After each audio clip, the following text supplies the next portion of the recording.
He stood in front of the camera, fighting back tears. His voice cracked as he begged for his wife and daughters to come home. It was Shanann, Bella, Celeste. If you're out there, just come back. Like, if somebody has her, just please bring her back. He told the world how much he missed them. He looked directly into the lens and described in detail the panic of waking up to an empty house. I need to see everybody. I need to see everybody again. This house is not complete without anybody. He was the picture of a devastated husband, a frightened father. He was also the reason they would never come home. My name is Bella, and this is the story of Chris Watts, an ordinary man from an ordinary neighborhood who made a decision so incomprehensible it would shake a nation. This is the story of Shanann, Bella, Celeste, and the baby she was carrying. This is the story of what was taken from them and how the truth came out. Part 1. The Family. Frederick, Colorado is the kind of town where people move to start fresh. Clean streets, good schools, neighbors who wave hello. Chris and Shanann Watts were exactly that kind of family, or so it appeared. Chris was 33, a soft-spoken oil field operator for Anadarko Petroleum. He was the quiet one, dependable, kept to himself. Shanann was 34, vibrant, ambitious, and deeply devoted to her daughters.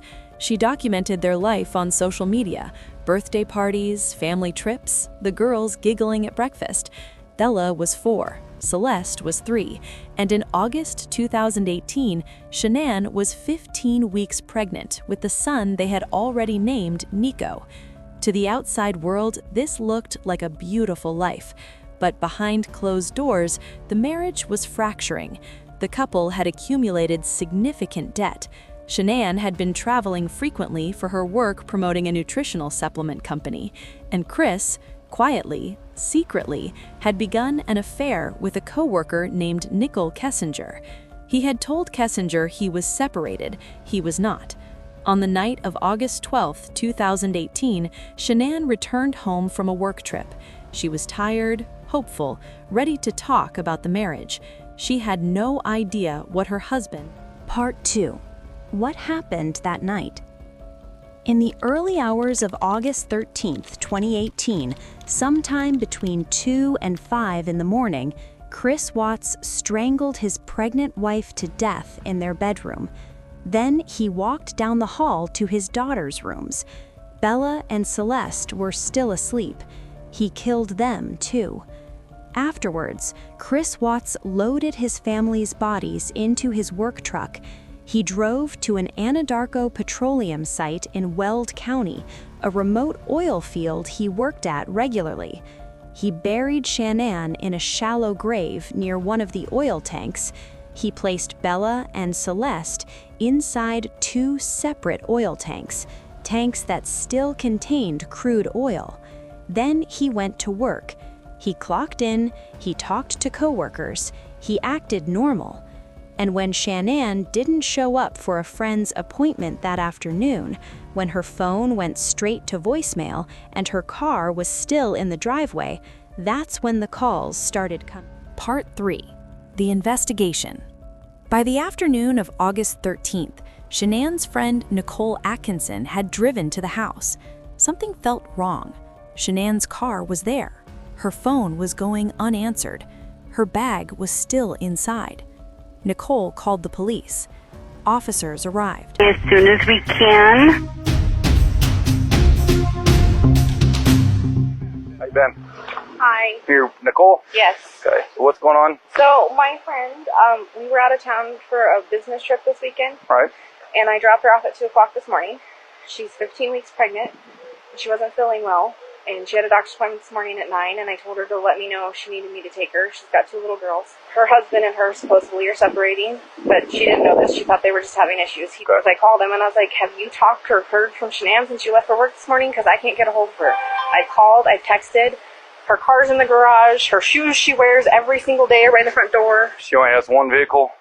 No, they only have the one vehicle in his work truck. Okay. Shanann, are you home? Police apartment. If anyone's inside, make yourself known. Yeah, I mean, I don't see anything out of place. I'm not hearing kids. Chris Watts let them in. He was calm, cooperative, almost bizarrely so. Detectives from the Frederick Police Department and the FBI moved quickly. They were suspicious from the very first conversation with Watts. Shanann or the girls. Her phone's here? Her phone's here. Does she work?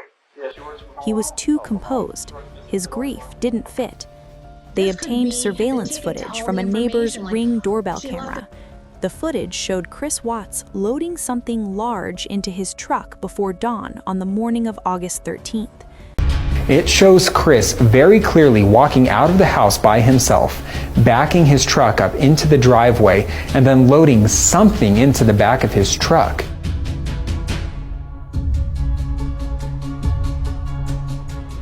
What Chris Watts does is very purposeful. He goes into the garage, he walks out, he's got a gas can. He goes to put it on one side of the truck, and then he thinks twice, goes, well, I can't really put it there, but he can see him kind of moving, like apparently there's not room for it there. That wasn't going to fit. Let's go around to the other side. Oh, okay, now it'll fit, obviously, between the three The family's dog was still there.